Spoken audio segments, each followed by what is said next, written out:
Hello everyone, and by everyone I mean my grandparents and my dad, who are the only ones who watch my YouTube videos. Welcome to 2021. Well, for obvious reasons, 2020 was quite the difficult, disappointing, scary, anxiety-filled, sickly year. So congrats on getting through it. I have a dog licking me right now. That's normal though. Hello. And now she's on me. There you go. Oh. You're such a good girl. Good girl. Alright, well I guess I'm gonna have a dog on my lap during this video, so I hope you all like dogs. So for anyone who doesn't know me, hi, my name is Sarah. I am Sarah with Many Thoughts. That's my blog, and now also my Twitter and Instagram handles. Feel free to check out my life on them, right there. I started my blog in 2016 as a travel blog. I was about to go on my first study abroad trip, and I was like, you know what? Let's write about it. And I've been writing ever since. Now my blog is more of a travel, entertainment, and lifestyle blog because I do like to write about other things. I am an entertainment writer professionally, which is so cool to say. So that's me. If you're here for the first time, welcome. So I actually never do videos like this. If you check out my channel, it's basically all travel videos, like you just saw right there. I am here today to talk about New Year resolutions. New Year's resolutions? Resolutions for the new year. I'm usually one not to make New Year's resolutions, just because, I don't know, I feel like life is so unpredictable. You could have these huge goals you want to meet, these big dreams you want to reach during the year, and you just don't get there. And it could be your own doing, not following through. The goals could just be too big to reach so quickly. Life can just throw up on you. And honestly, who wants to get to the end of a year and feel disappointed about not accomplishing all the goals on their list? I mean, I definitely don't. I'd rather feel happy about the year, reflect on how I've grown, and continue on to the next year. So I'm not usually one to make New Year's resolutions, mostly because the unpredictability of life. I always tell myself, listen, if you go into this new year taking advantage of every opportunity that comes your way, and you're doing things that make you happy, and if you grow, if you learn, that's a successful year. And that's what I've done for the last few years. However, now that I'm out of college, my life is, I guess, a little bit more predictable now. I thought that 2021 was a pretty good year to start having some resolutions, some goals that I can hopefully reach. So, here it goes. We're just repositioning here. One sec. Right now.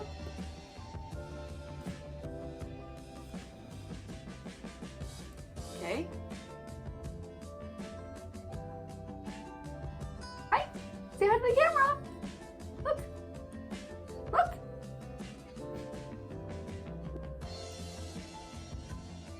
Good girl. Good girl, you laid down. Good girl. Yeah, you good girl. Oh, you're such a cute dog. Okay. Back to the scheduled programming. So, we are in my New Year's resolution video, first video of 2021, hopefully the first of several. I actually wrote down on my goal sheet this really nice, beautiful list I have right here. One of the things I put on was to be more consistent at YouTube. I'm not here to become famous, I'm not here to grow a huge following, but I really do hold memories very close to my heart. If I had my scrapbooks next to me, which I usually are, I would show you how seriously I take my memories. I have dozens of scrapbooks that are currently packed away because I'm moving again. That's a whole other story. I take photos, not just for Instagram. I take photos to write about them, write about the experiences, and then show the experiences. I scrapbook. I want to look back on these memories when I'm old, and I don't know what I'll be like when I'm older. Maybe I'll be some rich millionaire in a penthouse. Maybe I'll be living in Australia with my dream man. I don't know. But I really would love to have all these memories to look back on and see, wow, like these were the things you did in your life and look how happy you were when you're doing that, or, oh, remember that time? That was crazy. So here we go. I want to document my life more for that exact reason, and what better way than to start off with a New Year resolution video. Before I get to telling you the rest of my resolutions, I actually want to talk about some tips I do have to help you create and stick to realistic goals. So tip number 1, be specific about your goal. In other words, don't be vague. What do I mean by this? Well, when I wrote I want to post more consistently on YouTube, I also wrote 3 times a month. This gives me an actual scale to measure how well I'm doing at my goal, because if I just wrote post more consistently, that could mean once a month. But I want to post more than that, so I'm going to push myself to do that. Now, posting 3 times a month actually sounds kind of weird because there's usually 4 weeks in a month, so why wouldn't you just post once a week? But I'm trying to be realistic about my goals. I think posting once a week is going to put myself under a lot of pressure. I'm already hard on myself about a million other things. I don't need to add stress. Making a New Year's resolution isn't meant to put stress on yourself. It's to put a goal in front of you that you think you can actually make by the end of the year. And that leads me into my next tip. On top of making realistic goals, the best way to reach them, in my opinion, is to make goals that you can break down into smaller goals, because that makes it more biteable. Bite-sized pieces gets you through the whole meal. Remember that. Don't bite off more than you can chew. I do this in everyday life. I make a list of everything I want to get done, and I'll break it down into smaller parts. So instead of one overwhelming goal, it'll be in smaller parts and you can see yourself make progress. That's not only easier to digest, but you can feel proud of yourself as you work towards your goal. So going off of this whole YouTube video example, I'm not going to just write on my to-do list, make YouTube video. I'm going to write record YouTube video. Or even before that, write notes for YouTube video. Gather things you might need for a YouTube video, like a dog. She's clearly bored of my video because she's yawning. Then record video, edit video, proofread video, make thumbnail for video, then finally post video. And bam, just like that, you have a bunch of check marks and you're done. And when you're done with your goal, celebrate your success. Take note of what you've accomplished and let yourself feel good. I was actually just reading a book by Bobby Bones, who is a radio announcer and TV personality, and he actually has this whole theory where he sets a time limit for how much he can sulk about, something going wrong, and even how much he can celebrate. So either way, he celebrates, he feels sad, he moves on to his next goal. It sounds a little bit extra, but it makes sense. You have things you want to reach, and of course things aren't going to go right, things might go better than planned. So it's important to take the time to reflect on what went wrong, what you learned, how you can grow, or to sit there and be like, high five, I did it. And that's my little tidbit about setting goals that you can actually reach. Create a realistic goal, break it down into smaller pieces, and then celebrate at the end. And then get on your way to reaching your next goal. So of course, posting more consistently on YouTube isn't my only goal of 2021. I don't see my life changing too much. I think I'll be keeping the same job, hopefully. I won't be making a drastic move. I'm not heading cross country. If you do want to watch that, I do have 2 videos about that already.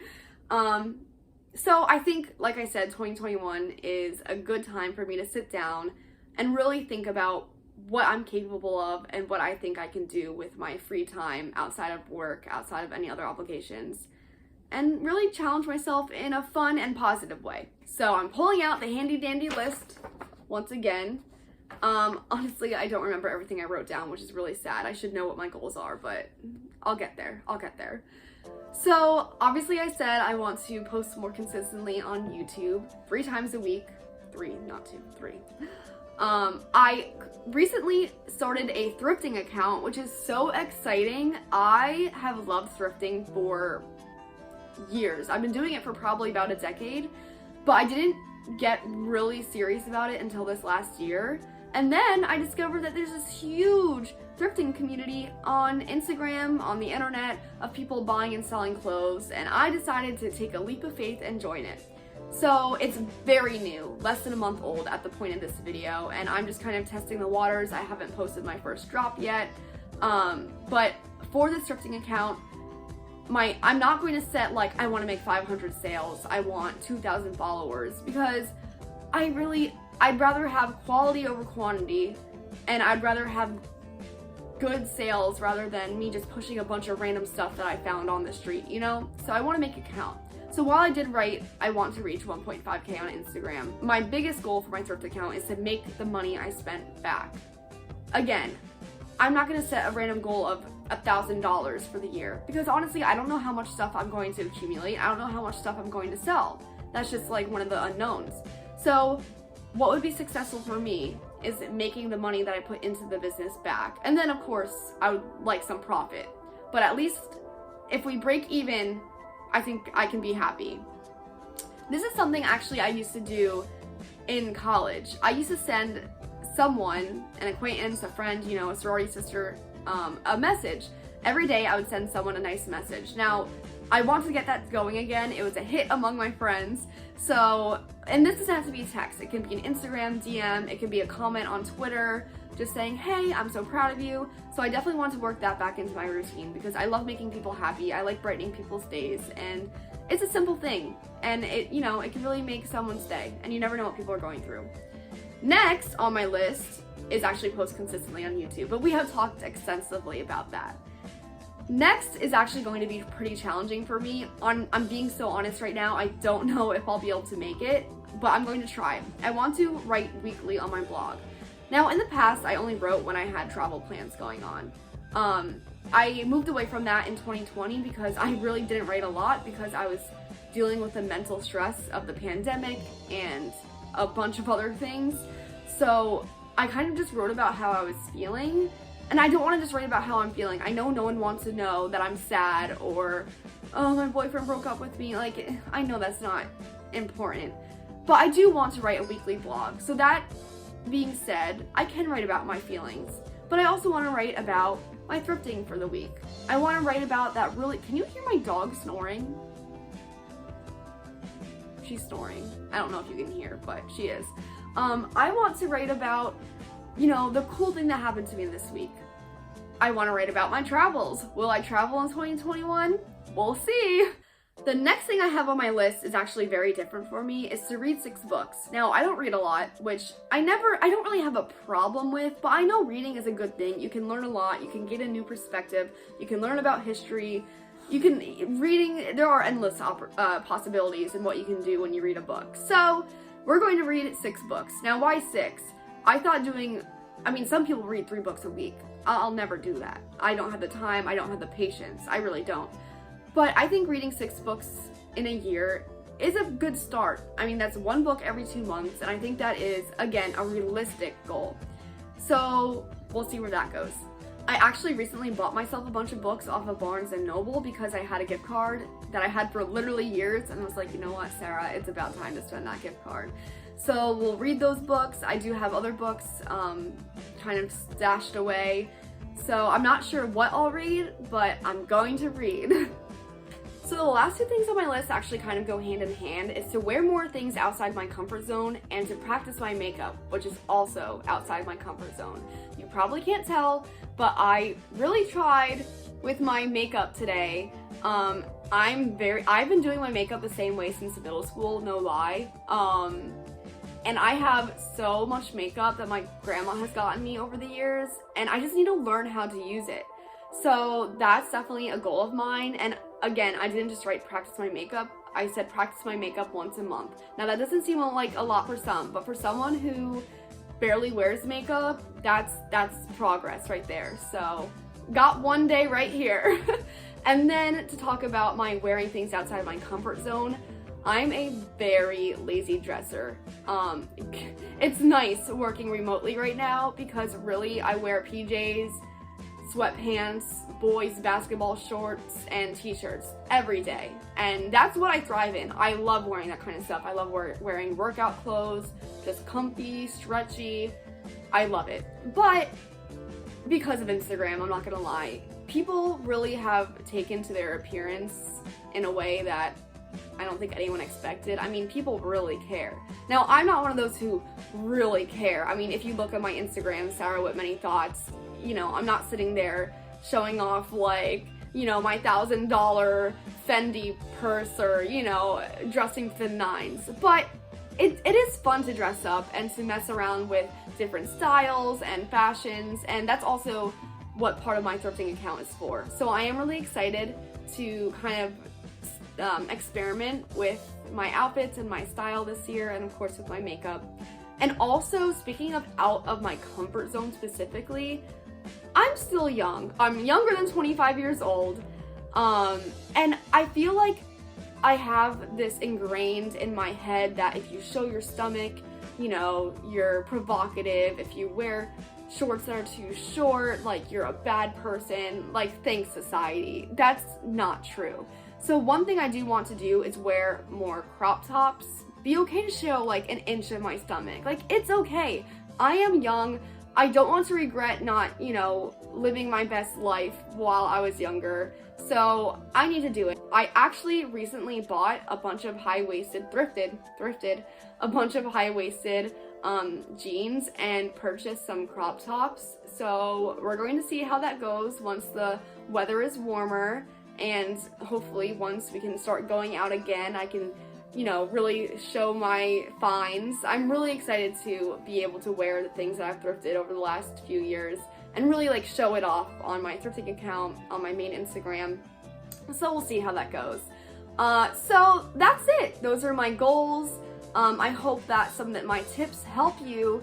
And speaking of tips, I will have more to say about making your New Year's resolutions come true. I'm probably not going to make a video about it, but I am going to write a blog post that more deeply explains how to create realistic goals and to stick with them. So feel free to subscribe to my blog, sarahwithmanythoughts.com, because that will be coming up very shortly. And I really hope you did enjoy this video. Again, I'm very new at this. I'm kind of just jumping in and seeing what happens, but yeah. Thank you so much for watching, and I hope you come back again. Have a good one, guys, and Happy New Year!